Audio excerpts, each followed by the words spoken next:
membawa Kristus kepada bangsa-bangsa dan bangsa-bangsa kepada gereja Tuhan. 2 April 2025. Saksi. Yohanes bab 18 ayat 33 hingga 38. Selepas itu, Pilatus memanggil Yesus lalu bertanya, "Adakah kamu raja orang Yahudi?" Yesus menjawab, "Adakah kata-kata ini daripada dirimu sendiri, atau adakah orang lain mengatakannya kepadamu tentang diriku?" Pilatus menjawab, "Adakah aku seorang Yahudi? Bangsamu sendiri dan ketua-ketua imam telah membawamu kepadaku. Apakah yang telah kau lakukan?" Yesus menjawab, "Kerajaanku bukanlah daripada dunia ini.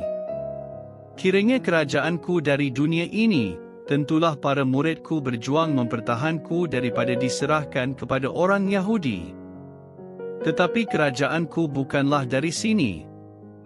Dengan demikian Pilatus pun berkata kepadanya, "Jadi, adakah kamu seorang raja?" Yesus menjawab, "Betul katamu. Aku seorang raja. Aku dilahirkan ke dunia untuk memberikan kesaksian tentang kebenaran. Setiap orang yang memihak kepada kebenaran mendengar suaraku." Pilatus berkata kepadanya, "Apakah itu kebenaran?" Kadang-kadang, Yesus memeranjatkan saya. Perhatikan kelakuan Yesus apabila dia bercakap dengan Pilatus. Pilatus bertanggungjawab menjatuhkan hukuman mati ke atas Yesus dan Yesus pula sedang menginjil kepadanya. Perhatikan perbualan mereka. Pilatus bertanya kepada Yesus, "Apakah kamu raja orang Yahudi?" Dan Yesus berusaha memastikan Pilatus memahami soalan itu. Selepas itu, Yesus mengemukakan beberapa kebenaran kepada Pilatus dengan harapan Pilatus akan bertanya lebih lagi.